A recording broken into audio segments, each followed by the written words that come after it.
All dear students, मैं प्रवीण चौहान साथ हूं एक बार फिर से आपके अपने पाइबोर्ड क्लासेस में। और सबसे पहले आपको गुड मॉर्निंग। और आज हम लोग पढ़ने वाले हैं अपना करंट इलेक्ट्रिसिटी। और आज के टॉपिक में हम लोग क्या क्या क्लियर करने वाले हैं, Kirchhoff's law, metre bridge, Wheatstone bridge. कोशिश करेंगे कि पूरा चैप्टर आज ही की वीडियो में एंड हो जाए। तो सबसे पहले हम लोगों का जो पहला चैप्टर है उसका नाम है, जो पहला टॉपिक है उसका नाम है किरचॉफ्स लॉ। अब जैसे हमने लास्ट वीडियो में पढ़ा था कि इलेक्ट्रिक सेल होता है, इलेक्ट्रिक सेल एक डिवाइस होता है जो केमिकल एनर्जी को इलेक्ट्रिक एनर्जी में कन्वर्ट कर देता है। तो वैसे ही ठीक है, किरचॉफ लॉ भी काम करता है एक क्लोज लूप पर और एक जंक्शन पर। तो किरचॉफ ने अपने जो है दो लॉ दिए थे। ठीक है, पहला लॉ जो होता है किरचॉफ का जो फर्स्ट लॉ है, इसे जंक्शन लॉ भी कहते हैं। कौन सा लॉ भी कहते हैं भाई? इसे हम लोग जंक्शन लॉ भी कहते हैं। अब ये जंक्शन लॉ क्या बताता है, क्या स्टेट करता है? तो चलिए शुरू करते हैं अपनी वीडियो को। लेकिन उससे पहले आप क्या कर लो, चैनल को सब्सक्राइब कर लो, हमारी इस वीडियो को लाइक शेयर और आगे भी शेयर कर दो, अपने अपने ग्रुप में शेयर कर दो, जितने भी सारे आपके मतलब जानने वाले हैं, पहचानने वाले हैं, उन तक भी ये वीडियो पहुंच पाए, इसलिए इसको शेयर जरूर कर देना। अब उसके बाद में जंक्शन लॉ क्या कहता है आपका, है ना? जंक्शन लॉ को हम फर्स्ट लॉ भी कहते हैं। तो ये जो जंक्शन लॉ है ये स्टेट करता है कि मान लीजिए आपके पास में एक जंक्शन है। और जंक्शन किसे कहते हैं? जैसे आप ट्रेन का जंक्शन समझो, तो जंक्शन का मतलब क्या होता है? जहां ढेर सारी ट्रेनें आती हैं और जहां से ढेर सारी ट्रेनें जाती हैं। तो ऐसे यहां पर भी है, इस जंक्शन पर ढेर सारी करंट आ रही है और ढेर सारी करंट यहां से जा रही है। तो इसने क्या कहा, ये जा रही हैं और ये वाली यहां पर आ रही है। इनको नाम दे देते हैं I1, I2, I3, इसको नाम देते हैं I4 और ये I5, है ना? आने वाली जो करंट है वो कौन कौन सी है? I1, I2 और I3 है। जाने वाली जो करंट है वो I4 और I5 है। तो ये किरचॉफ क्या स्टेट करता है? ये करता है कि the algebraic sum of the current, ठीक है, the algebraic sum of the current on a junction of a close circuit, किसी भी क्लोज सर्किट के जंक्शन पर जो एल्जेब्रिक सम है, टोटल करंट का जो एल्जेब्रिक सम है, इज ऑलवेज जीरो। बात समझ में आ गई? जो एल्जेब्रिक सम होता है किसी भी जंक्शन पर, द एल्जेब्रिक सम, है ना, लिखते हैं इसको, sum of the algebraic sum, the algebraic sum of total current on a junction in a close circuit is always zero. यानी किसी भी जंक्शन के, किसी भी क्लोज सर्किट के जंक्शन पर जो टोटल एल्जेब्रिक सम होता है करंट का, वो कितना होता है? जीरो। एक बात इन्होंने और बताई थी, क्या बात बताई थी भैया? इन्होंने एक बात और बताई थी कि जो आने वाला करंट है उसको हम पॉजिटिव साइन से लेंगे और जो जाने वाला करंट है उसको हम नेगेटिव साइन से लेंगे। तो यानी हम लिख सकते हैं the current coming toward junction, ठीक है, toward junction is taken as positive. कि जो करंट यहां की ओर आ रहा है ना, जो करंट यहां की ओर आ रहा है उसे हम कैसे लेंगे? पॉजिटिव। एंड द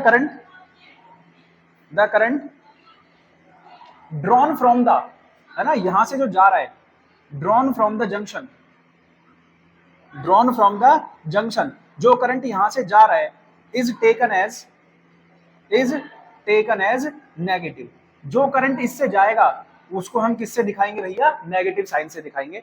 तो यानी अब इसको लिख लो जरा, इसको इक्वेशन में लिख लो। आने वाला करंट I1, I2 और I3, आने वाला जो करंट है वो I1, I2 और I3 है, तो इनको हमने किससे लिया? पॉजिटिव साइन से। लेकिन जाने वाला करंट कौन सा है? I4 और I5। इन सब का सम कितना होगा? जीरो।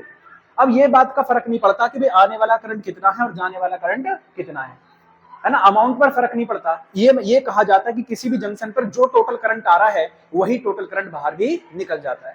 यानी इसको अगर मैं चाहूं तो ऐसे भी स्टेट करता हूं, ऐसे भी स्टेट कर सकता हूं, the sum of total current, ठीक है, कमिंग ऑन द जंक्शन, है ना, is equal to the sum of total current drawn from the junction. जो जंक्शन से जा रहा है और जो जंक्शन से आ रहा है, उन दोनों का सम बराबर होता है।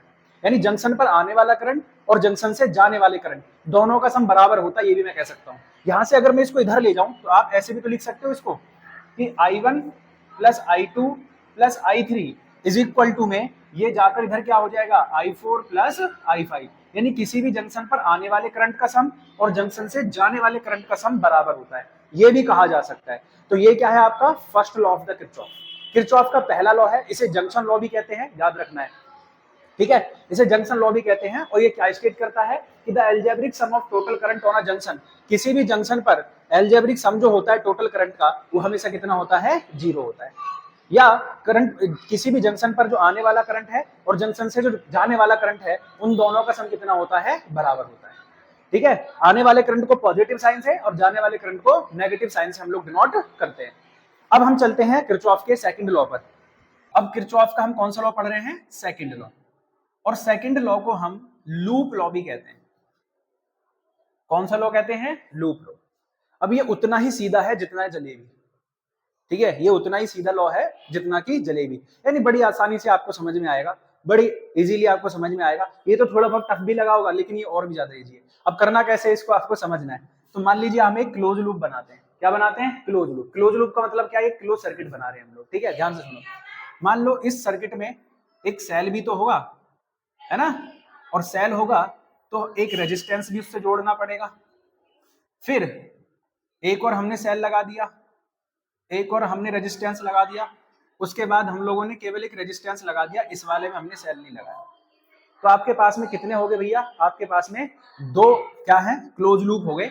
अब इसमें जो करंट पास हो रहा है, करंट हमेशा प्लस से माइनस की ओर पास होता है, ठीक है। तो यहाँ जो करंट आ रहा है वो I1 करंट है, यहाँ से जो करंट आ रहा है वो कितना है, I2 करंट है, ठीक है। और ये दोनों जब आते हैं तो यहाँ मिलेंगे, इस वाले पॉइंट पर आकर I1 और I2 मिल जाएंगे। तो ये हो जाएगा I1 प्लस I2। इस I1 प्लस I2 को मैं नाम दे देता हूँ I3, जो कि किस में जा रहा है, रेजिस्टेंस R3 में जा रहा है। ये रेजिस्टेंस R1 है, ये रेजिस्टेंस R2 है, ठीक है। इस सेल का EMF E1 है और इस सेल का EMF E2 है। तो जो करंट पास हो रहा है पहले वाले लूप में वो इसी डायरेक्शन में तो पास हो रहा है, ये लूप नंबर 1 और ये लूप नंबर 2, ये दो लूप हो गए आपके। इसको कहते हैं लूप लॉ। क्या कहते हैं, लूप लॉ। अब ये ध्यान से सुनना क्या स्टेट करता है, ये स्टेट करता है कि the algebraic sum of total potential difference, total potential difference in a closed loop is zero, is नहीं, must be zero, must be zero। यानी किसी भी क्लोज लूप का जो टोटल पोटेंशियल डिफरेंस है, किसी भी क्लोज लूप का, कोई भी क्लोज लूप ले लीजिए, उसका जो टोटल पोटेंशियल डिफरेंस आएगा वो हमेशा कितना रहेगा, जीरो। मस्ट का मतलब समझ रहे ना, यानी डेफिनेटली वो जीरो ही होगा किसी भी कंडीशन में। मान लो आप किसी भी क्लोज सर्किट का मान लो तो वो हमेशा क्या रहेगा, जीरो ही रहेगा। इसको दूसरी भाषा में क्या लिख सकते हैं हम लोग, इसको हम टोटल और कैसे स्टेट कर सकते हैं, ये कहना चाह रहा है कि किसी भी क्लोज लूप में हम लोग करंट और उसके साथ रेजिस्टेंस, करंट और उसके साथ रेजिस्टेंस, इन दोनों के प्रोडक्ट, करंट और रेजिस्टेंस का प्रोडक्ट, इनके प्रोडक्ट का एल्जेब्रिक सम, ठीक है, वो किसके बराबर होता है, ईएमएफ ऑफ द सेल। किसके बराबर होता है, ईएमएफ ऑफ द सेल। इसको जरा कैसे स्टेट करेंगे, ऐसे लिखेंगे, द प्रोडक्ट ऑफ, दूसरी डेफिनेशन इसकी ये है जो कि लिखनी ही है आपको, ऐसा नहीं कि इस वाली अकेली से काम चल जाएगा, दोनों डेफिनेशन लिखनी है। The product of, sorry, the algebraic sum of, the algebraic sum of product of current and resistance, currents and resistance, यानी कि the algebraic sum of product of, पहले हमें करंट और रेजिस्टेंस का प्रोडक्ट करना है, फिर इनका एल्जेब्रिक सम निकालना है, ठीक है। तो the algebraic sum of product of current and resistance in a close loop, in a close loop is always equals to the, is always equals to the algebraic sum of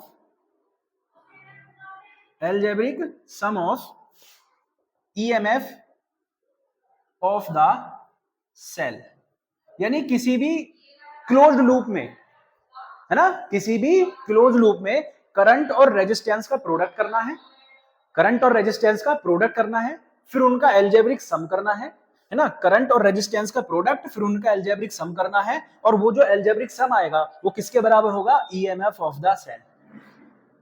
तो यार current और resistance का product, एक आप मुझे बताओ, क्या V is equals to I R होता है ना? मैं इसी को पूरा कर रहा हूं कि इस बात से ये बात कैसे पूरी हो रही है। I इंटू आर का जो प्रोडक्ट है वो क्या होता है, V होता है। और मैंने यही कह रहा हूं कि the algebraic sum of current and resistance, इनका प्रोडक्ट करना है पहले, फिर इनका अलजेब्रिक सम निकालना है। तो अगर मैं इनका प्रोडक्ट करूंगा तो यानी कहीं ना कहीं क्या आ रहा है, ईएमएफ ही तो निकल कर आ रहा है, पोटेंशियल तो निकल कर आ रहा है, फिर उनका मैं अलजेब्रिक सम कर रहा हूं, और फिर वो किसके बराबर आ जा रहा है, ईएमएफ ऑफ द सेल के बराबर आ जाता है। तो टोटल पोटेंशियल ही तो निकालना हूं, और जब टोटल पोटेंशियल को मैं इधर लेकर आऊंगा, एक तरफ लेकर आऊंगा, तो टोटल पोटेंशियल कितना हो जाएगा, 0।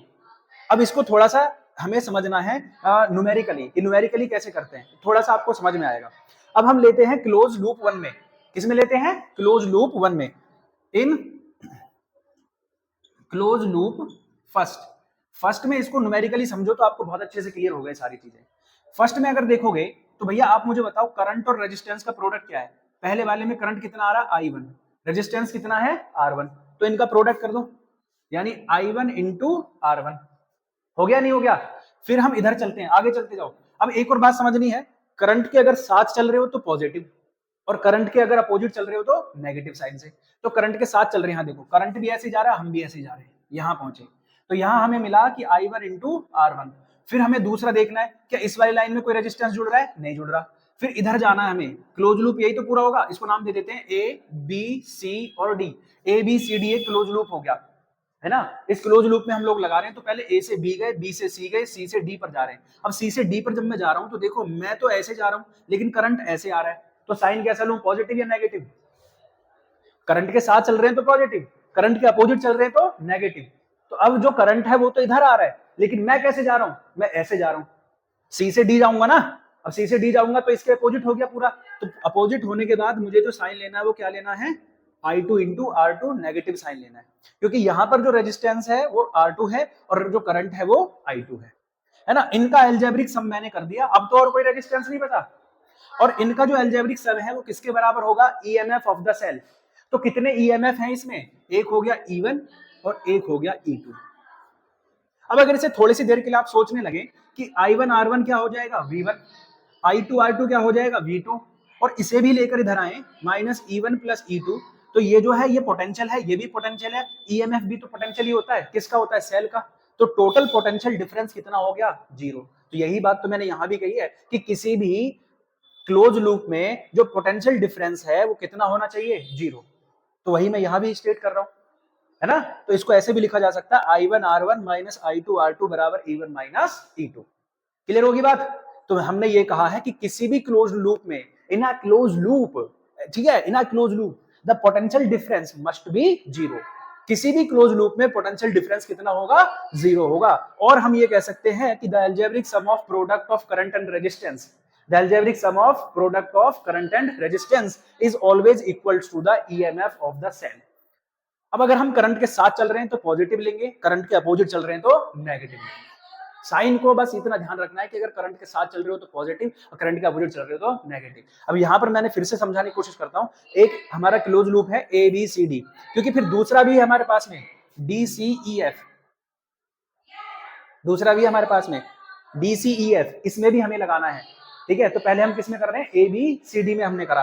तो ए बी सी डी में अगर देखते हैं तो I1 R1 माइनस I2, देखो I1 R1 हम लोग ऐसे चल रहे हैं, करंट भी ऐसे चल रहा है, तो I1 इंटू R1।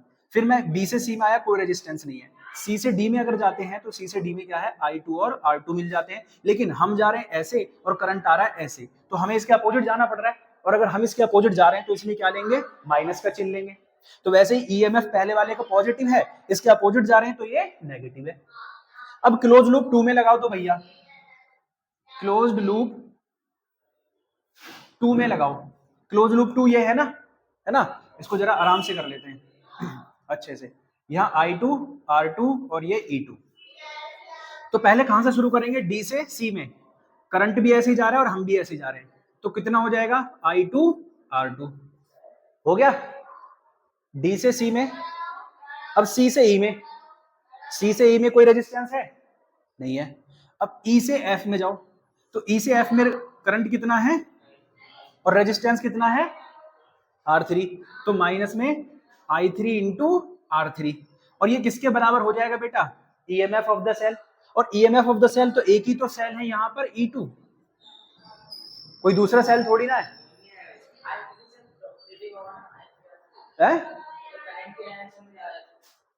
हाँ sorry, plus plus, very good, क्योंकि हम भी ऐसे जा रहे हैं और करंट भी ऐसे ही जा रहा है, तो इसलिए क्या रहेगा, पॉजिटिव रहेगा। अब इस I3 को और भी क्या लिख सकते हैं, जैसे I2 R2, I3 को क्या लिख सकते हैं, I1 प्लस I2 भी तो लिख सकते हैं, अरे लिख सकते हो कि नहीं, तो इस तरह से हो जाएगा टोटल। तो अब कोई भी क्लोज लूप मिल जाए आपको, तो उसमें किरचॉफ का लॉ लगा दोगे, कोई भी किरचॉफ का लॉ लगा दोगे कि नहीं, बस यही तो सिखाना था मेरे बच्चे। अगर आप लगाना सीख गए, इस बात को सीख गए, तो मतलब आप परफेक्ट हो गए। अब यही बस किरचॉफ का सेकंड लॉ है ना, आसान बात। बस क्या कहना है आपको कि टोटल जो एल्जेब्रिक सम है किसका, पोटेंशियल डिफरेंस का, वो कितना होता है, 0 होता है ना। तो चुटकियों में इसको सीख गए आप लोग फटाफट से। अब हम चलते हैं व्हीटस्टोन ब्रिज पर, ठीक है। तू बता, तो अगला टॉपिक है हमारा व्हीटस्टोन ब्रिज, और इस व्हीटस्टोन ब्रिज को हम 4 पार्टों में पढ़ने वाले हैं, ठीक है। 4 पार्ट कौन कौन से हैं, एक एक बात समझ में आ जाएगी आपको। है तो बहुत लेंथी मतलब ये टॉपिक, बट कई बार बच्चों को समझ में भी नहीं आता है, बट ये गारंटी है भाई एक एक बच्चे को समझ में आएगा कैसे करना है इसको। तो सबसे पहले मैं इसकी डेफिनेशन पढ़ाऊंगा आप लोगों को, है ना। डेफिनेशन के बाद मैं इसका क्या पढ़ाऊंगा आपको, प्रिंसिपल, कि किस प्रिंसिपल पर ये काम करता है, ठीक है। फिर उसके बाद मैं आपको पढ़ाऊंगा इसका कंस्ट्रक्शन, कि कंस्ट्रक्शन बना कैसे होता है, और फिर लास्ट में मैं आपको पढ़ा दूंगा इसकी वर्किंग। क्या पढ़ा दूंगा बच्चे, वर्किंग। तो सबसे पहले अगर मैं बताऊं आपको डेफिनेशन में कि व्हीटस्टोन ब्रिज क्या है, तो व्हीटस्टोन ब्रिज एक ऐसा डिवाइस है जो किसी भी अननोन रेजिस्टेंस को रेजिस्टेंस फाइंड कर सकता है। मान लो कि मेरे पास एक ऑब्जेक्ट है, एक एप्लियंस है, और इसका रेजिस्टेंस मैं नहीं जानता। मान लो यही है, ये एक तार है, और इस तार का रेजिस्टेंस मैं नहीं जानता, तो इस तार का अगर मुझे रेजिस्टेंस फाइंड करना है, तो मैं किसका यूज करूंगा, व्हीटस्टोन ब्रिज का। इस व्हीटस्टोन ब्रिज की सहायता से मैं अननोन रेजिस्टेंस को भी फाइंड कर सकता हूं। तो यही होती है इसकी डेफिनेशन। तो it is a device which is used to find the unknown resistance of a device, है ना। किसी भी डिवाइस का क्या करती है, रेजिस्टेंस फाइंड करने का काम करती है। इसी को हम क्या कहते हैं, व्हीटस्टोन ब्रिज कह रहे हैं, ठीक है। तो व्हीटस्टोन ब्रिज एक ऐसी डिवाइस होगी सीधा सीधा जिसके द्वारा हम किसी भी अननोन रेजिस्टेंस को फाइंड कर सकते हैं, सीधी सीधी बात। तो इसमें तो कोई डेफिनेशन में कोई दिक्कत है नहीं। अब ये अगर बात करें प्रिंसिपल की, तो किसके प्रिंसिपल पर काम करता है, तो किरचॉफ सेकंड लॉ। किस पर काम करता है, किरचॉफ सेकंड लॉ, है ना। किरचॉफ के लूप लॉ पर ये काम करता है, किरचॉफ के सेकंड लॉ पर ये काम करता है। तो ये हो गया हमारा इसका प्रिंसिपल। अब किरचॉफ का सेकंड लॉ क्या था, कि जो टोटल पोटेंशियल डिफरेंस है वो किसी भी क्लोज सर्किट का कितना हो जाएगा, 0 हो जाएगा। बात क्लियर है ना। किसी भी क्लोज सर्किट का जो टोटल पोटेंशियल होगा वो कितना होगा, 0 होगा। ये हमारा प्रिंसिपल हो गया। अब बात करते हैं इसके कंस्ट्रक्शन की। तो बच्चे कंस्ट्रक्शन को बिल्कुल ध्यान से समझना, एक एक बात समझना आप लोग। सबसे पहले हम इसमें क्या कर देते हैं, क्या बना दिया ये मैंने, ये बना दिया मैंने, हिंदी में बोलूं तो समचतुर्भुज, और इंग्लिश में बोलूं तो रोम्बस, ठीक है। और ये रोम्बस है, इसके 4 साइड हैं, ए बी सी डी, ठीक है। और इसके पर अब कंस्ट्रक्शन ध्यान से समझते चलना है ना, कि first of all we take a rhombus A B C D, और इसकी हर साइड को, ठीक है, इसकी हर साइड को हम एक रेजिस्टेंस से कनेक्ट कर देंगे। इसके हर साइड को हम किससे कनेक्ट कर देंगे, एक रेजिस्टेंस से कनेक्ट कर देंगे। तो अब यहाँ जो रेजिस्टेंस है वो आप मानना चाहो R1 R2 P Q R S कुछ भी मान सकते हो। तो मैंने 4 रेजिस्टेंस ले लिए, एक है P, दूसरा है Q, तीसरा R और चौथा S। 4 रेजिस्टेंस हमने इसके हर एक उससे कनेक्ट कर देने आपको। फिर उसके बाद इसका एक डायगोनल है BD, इस डायगोनल BD को हम एक गैल्वेनोमीटर से जोड़ देंगे, फिर गैल्वेनोमीटर को एक की से जोड़ देंगे, और फिर डायगोनल कंप्लीट, ठीक है। Diagonal BD is connected with a galvanometer. अब ये गैल्वेनोमीटर क्या है सर, तो गैल्वेनोमीटर एक ऐसी डिवाइस है जो किसी भी ऑब्जेक्ट का करंट मेजर कर सकती है। अब आप पूछोगे सर गैल्वेनोमीटर क्यों ले रहे हैं, एमीटर भी तो ले सकते हैं, एमीटर भी तो वही काम करता है। तो भैया एमीटर और गैल्वेनोमीटर में बस इतना अंतर है कि जो गैल्वेनोमीटर है वो स्मॉल करंट को भी डिटेक्ट कर सकता है, क्योंकि इसका रेजिस्टेंस बहुत ज्यादा कम होता है। एमीटर का रेजिस्टेंस ज्यादा होता है, इसलिए वो स्मॉल करंट को डिटेक्ट नहीं कर पाता, तो हम इसीलिए इसको ज्यादा प्रीफर करते हैं क्योंकि मोर सेंसिटिव है। उसके बाद इसके डायगोनल एसी को, इसका जो डायगोनल एसी है, इसको हम एक बैटरी, एक की K1, इसको K2 नाम दे दो, इससे जोड़ देते हैं और इस तरह हमारा बनकर तैयार हो गया व्हीटस्टोन ब्रिज। क्या बनकर तैयार हो गया हमारा? Wheatstone bridge. First of all फिर से समझाता हूं, हमने क्या लिया, एक रोम्बस टेक किया ABCD, ठीक है। इसके हर एक साइड से AB, BC एंड CD से हमने P, Q, R and S 4 resistance हमने इससे कनेक्ट कर दिए। इसका जो डायगोनल है उससे हमने गैल्वेनोमीटर, एक अनदर की K2 जोड़ दी एंड इसके डायगोनल AC से एक सेल, ठीक है, इस सेल का EMF E है, एक सेल और एक की K1 को प्रेस कर दिया। अब हम साथ में इस गैल्वेनोमीटर से एक शंट लगा देते हैं। क्या लगा देते हैं? शंट। शंट क्या है? एक वायर ही होता है, बस उसे पैरेलल में लगा देते हैं और शंट एक रेजिस्टेंस का काम करता है और रेजिस्टेंस का काम ऐसे करता है कि किसी भी रेजिस्टेंस, किसी भी ऑब्जेक्ट के रेजिस्टेंस को और ज्यादा डिक्रीज कर देता है, क्योंकि पैरेलल में अगर मैं लगा रहा हूं तो रेजिस्टेंस कम ही हो जाएगा, सीरीज में लगाता हूं तो रेजिस्टेंस ज्यादा हो जाएगा। तो शंट एक ऐसा रेजिस्टेंस है, आप कह सकते हैं कि shunt is a small resistance which is connected to the parallel of galvanometer that decrease the resistance of the galvanometer, ताकि गैल्वेनोमीटर और ज्यादा सेंसिटिव हो जाए और अगर छोटे से छोटा भी करंट आ रहा है तो उसे भी वो मेजर कर सके। बात क्लियर है? कंस्ट्रक्शन में कोई दिक्कत? अब बात चलते हैं इसकी वर्किंग पर। तो वर्किंग में क्या करना है, सबसे पहले की K1 को दबाऊंगा। तो first of all we press the key K1, और जैसे ही K1 को प्रेस करते हैं तो यहां से करंट पास होगा, है ना? क्या होगा? करंट पास होगा। और ये करंट कहां जाएगा भाई? पॉइंट ए पर जाएगा। और जैसे ही पॉइंट ए पर जाता है तो ये करंट दो पार्टों में डिवाइड हो जाएगा, I1 एंड I2, ठीक है। अब I1 करंट AB और BC में जाएगा क्योंकि ये सीरीज में है, और I2 करंट AD और CD में जाएगा क्योंकि ये भी सीरीज में है। अब एक करंट इसमें भी जाता है जिसकी वैल्यू है IG।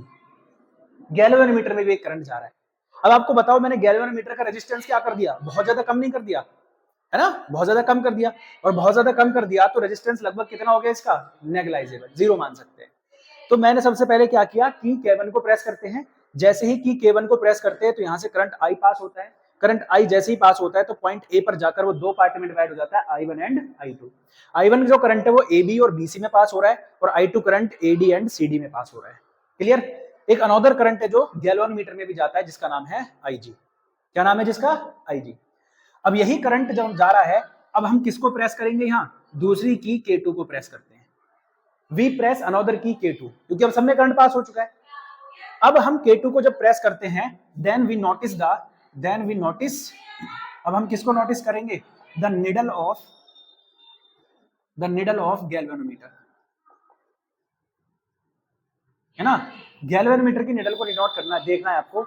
अगर गैल्वेनोमीटर की निडल में कोई भी डिफ्लेक्शन है, गैल्वेनोमीटर में क्या है, कोई भी डिफ्लेक्शन है, तो हमारा ब्रिज बैलेंस नहीं है।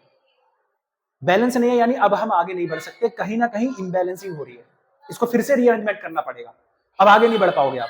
लेकिन अगर इसमें कोई डिसबैलेंस नहीं है इसमें अगर कोई भी डिसबैलेंस नहीं है तो हम आगे प्रोसेस कर सकते हैं। तो K2 का काम क्या है? इसकी बैलेंसिंग को चेक करना। जो K2 है वो बैलेंसिंग चेक कर रहा है कि हमारा जो ब्रिज है वो बैलेंस है या नहीं है। बात क्लियर हो गई? कोई दिक्कत इसमें? ओके।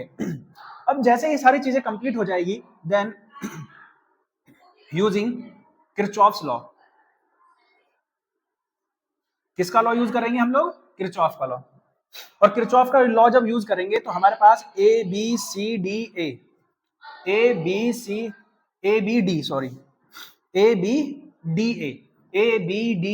एक क्लोज लूप बनना है। और जब एक क्लोज लूप बन रहा है तो इसमें करंट कौन सा जा रहा है? I1। रेजिस्टेंस कितना है? P, है ना? I1 into P। फिर B से D में जाएंगे तो B से D में करंट कितना है? आप कहोगे सर IG। रेजिस्टेंस कितना है इसका? नेग्लाइजेबल, जीरो, क्योंकि गैल्वेनोमीटर का रेजिस्टेंस हो जाएगा जीरो।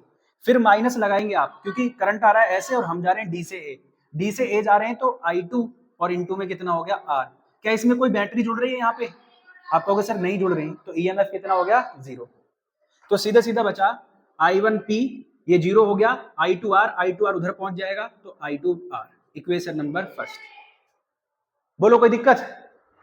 सिमिलरली, है ना, अगर देखा जाए तो सिमिलरली अगर मैं इसमें लगा दूं, दूसरे वाला है हमारे पास में लूप, कौन सा लूप है भाई, B C D B, B C D B, इसमें लगाएंगे तो कितना लगेगा बताओ, I1Q माइनस, इधर आ रहे हो ना सी से डी पर, और करंट जा रहा है ऐसे, देखो करंट की डायरेक्शन ये है और हमारे सी से डी, तो माइनस लेना पड़ेगा I2S, और फिर ऊपर जा रहे हैं तो माइनस का IG इंटू जीरो, और इसमें भी कोई EMF है क्या सेल, आप कहोगे सर इसमें भी कोई सेल नहीं है, तो इसमें भी टोटल जीरो, तो कितना बना I1Q is equals to I2S, equation number second. अब दोनों को बस क्या करना है, डिवाइड करना है ना, on dividing both equation, on dividing both equation, दोनों इक्वेशन को डिवाइड कर दो भाई, I1Q माइनस I2S अपॉन में I1P, ठीक है, बराबर था अपॉन में